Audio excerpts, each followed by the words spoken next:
Well, here was a game that had a very cool bit of interplay towards the end. Definitely worth recording, I thought, just for the fun of it. Playing New Queen, and I've made a few changes to it, so I'll go over those at the end of the list and why. But anyway, I'm actually at the top.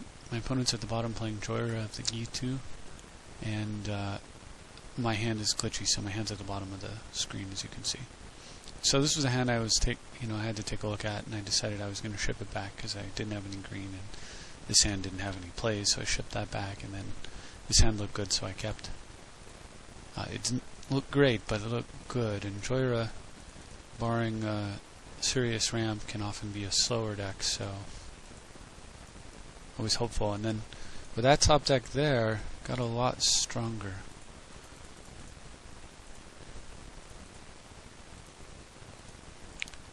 So I searched up some black, got down with Demonic Tutor. Fortunately, he didn't have a counter ready to go right at that time, and Quarian Ranger. In hindsight, Edric might not have been the best choice here, but we'll see how it works out.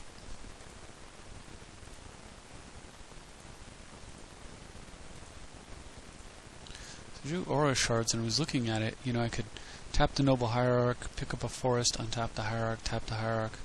I've got 5 mana this turn, not 6, so I'm not going to be able to make the Edric Shards Edric kill the Relic play. I'm not going to be able to kill the Relic at all. So I just went with Edric and hit him for some damage. And then I was hoping to top deck a 1 white or 1 green casting cost creature, or even a 2-drop, which could also play. But I got Jace, so it's not often that you're disappointed to see a Jace, but I actually wasn't disappointed to see it. Because, in red I'm worried about a sweeper. And if he did play a sweeper here, I could potentially top deck a blue and continue to draw cards, but turns out he just has his commander and a Homeward Path, so this Homeward Path actually ends up being a bit of a pain later, as you'll see. Although generally Colorless lands that don't destroy lands aren't good, this one can have value. So I go ahead and just plow the Joyra right now, because I don't want to give him time to dump his whole hand into suspend mode.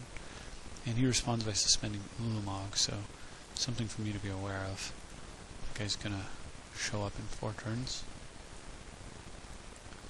So I draw Bribery, and he's playing stuff like Ulamog, so I really thought about just bribering him here. Of course, I figured I'd get some cards first.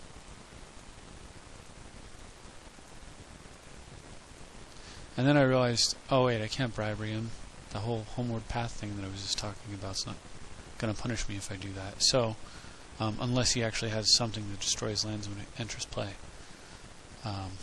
So, luckily I top deck something to do, so I spend my mana thusly, getting down with Mother of Runes and messing with his mana a little bit while also having a Noble ready to go with a Tutor. So we're at 3 counters on Ulamog, and he has Boseiju. So of course I end to turn Tutor for Sword of Feast and Famine. Figuring more mana is good, so I go for it. I've got cards coming in, I might as well add mana to the equation. But he discards Blightsteel Colossus and an Intuition in order to forbid it with buyback, so he's definitely running some fat.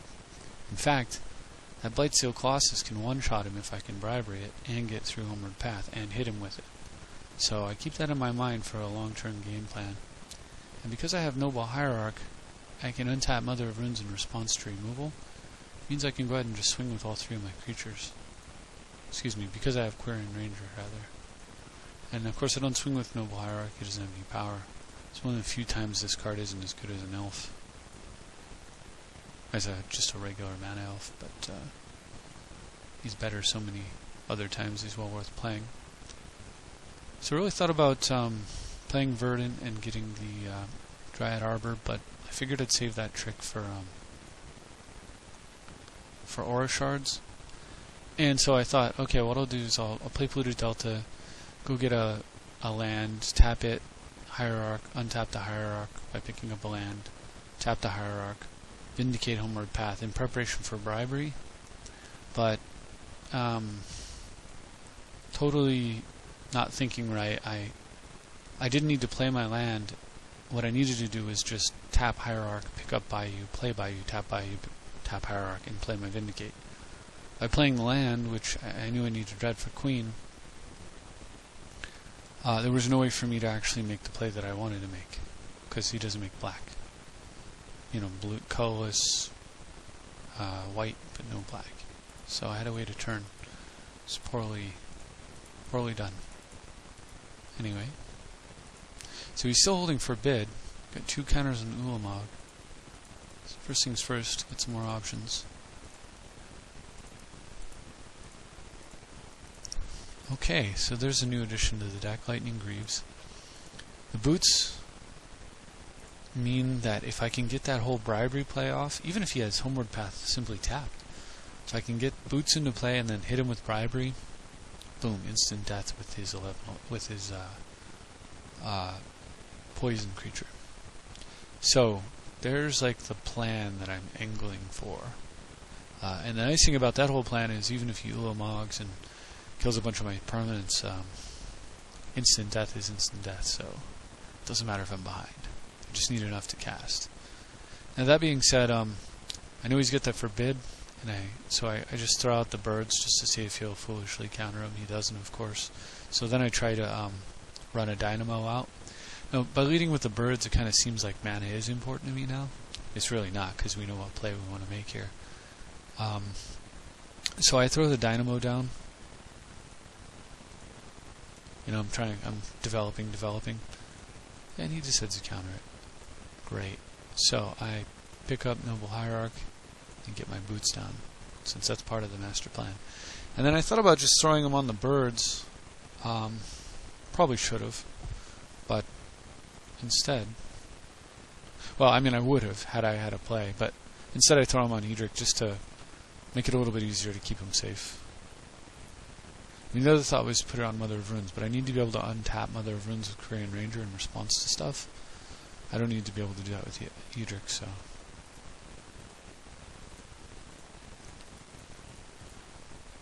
So, 1 counter with Ulamog, and he plays a land and says go. And there's a Metamorph, so let's see what happens now. So first things first, get some damage going. And draw cards. Figure out what I'm going to do. So this is a great time to find a Mox Diamond, as I'm drawing a bunches of cards. So I play Savannah because it's a forest. I might like to pick up a forest on my turn and then on his turn as well. So I just dump my command tower. I've got all the mana of all the colors I want. This possibly can get Arbor if Arbor becomes relevant at some point. So I want to hang on to that. I could have dumped the Savannah, but again, I may want to pick up a forest, and if I fetch Arbor with Summoning Sickness, I'd have to put Greaves on it. It just was easier to go this route and not fight so hard to protect my command tower. So anyway, to continue on with the turn, I play Birthing Pod, and I figure if he kills it, I'm going to go ahead and just vindicate his Homeward Path, basically, and say go. But he lets it through, so now things get interesting because I've drawn enough cards off of Edric to get myself a 1-turn win. And since I have an instant win, I'm okay with, like, I don't need to keep drawing off Edric. Of course, I'd like to, but he's the best choice here. He's my only choice to go get a 4-drop Glenyandra Archmage. So check out what happens. Glenn comes out. Of course, I'm not going to shard my shards. And for 3 mana, I Metamorph it. And of course, Glenn is backing that up. And Quirion can untap the bird in response to a spell if I need another counter. I'm not going to kill my Mox. And then, because I have really like no need to put the boots on either of these creatures, because So the thing is, I could put boots on like Quarian Ranger. That's probably would have made sense. But Quarian would like to untap this or this or this. I don't want boots on any of those. And these guys aren't going to be able to attack this turn. And I'm planning to sacrifice them to Ulamog, so putting boots on them is just going to fall off. So really, like, I could put it on Quarian, but that's a pretty low priority target. So I'm not too worried about it. So instead of like equipping them on anything, I just leave them unequipped to really like make it appear that they're worthless to me and unimportant. I mean, as we know, the plan is the bribery, boots, and kill him. But he doesn't know that, so it looks like I've either forgotten about him or I can't use him or whatever. So hopefully when this Ulamog resolves, because I don't have a way to counter it, and due to the suspend mechanic, he's actually casting it. So hopefully when the Ulamog resolves, he would kill something that isn't Greaves, and he does. He kills Pod, which makes a lot of sense. If I were him, given this board state, and I wasn't going to concede for whatever reason, Pod would be my choice. So that worked out nicely. But, you know, no harm in... Oh, excuse me, no harm in throwing a little extra psychology in there if I can. So, he swings with Ulamog, and this is a fun little play that gets made here. Some of you may already see what's going to happen, but I will back up and say before I make this play that Brian was kind of watching over my shoulder virtually as I was playing, and he mentioned killing Edric to get Glenn to protect the bribery vindicate play, vindicate bribery boots setup thing that I was doing. And had he not said that, I wouldn't have done it. I wouldn't have considered killing Edric. I mean, who does that, right? But I was really glad he did, because that was the turn when I drew this, and then from there I was able to foresee this play coming, the one that's right about to happen now. So I kill those two. I kill Shards because Shards doesn't seem to be doing anything, and I kill Basic Island. Again, I would like to keep my 2 forests for pickup purposes. So I've got a double persist trigger going on, and so I stack them so that the one that can counterspell comes into play first, and then Metamorph comes out and becomes Ulamog. And thanks to the new legend rule, I'm not sure if I like this or not, but it's not up to me. Thanks to the new legend rule, I now have an indestructible Ulamog to block an indestructible Ulamog. And on his turn, I'm going to smash him for 9, but more importantly, he's going to lose 4 permanents. And actually, even though I had that whole bribery setup thing that I worked so hard to do, more than likely what was going to happen is I would just chase the Mind Sculptor, his Ulamog, back to his hand, and then smash him with Mine and eat all his permanents. And in 2 turns, he'd have nothing. So anyway, I guess he appreciates the irony of what happened there, and says, "Oh, good game," and then he quits. So anyway, last thing, I want to show you the deck editor. Sorry if this video is a little bit stilted. It's very late. I'm quite tired and spent most of the time at the hospital with my wife and son, so I'm about to go to bed. But anyway, here are the changes that I made. Unfortunately, and I'm not 100% sold on this, but I had to take map and top out. I took map and top out, and I also took out Sphinx. Sphinx was just too slow. Excuse me. Sphinx is just too slow. It's really powerful when you get like Mana Drain.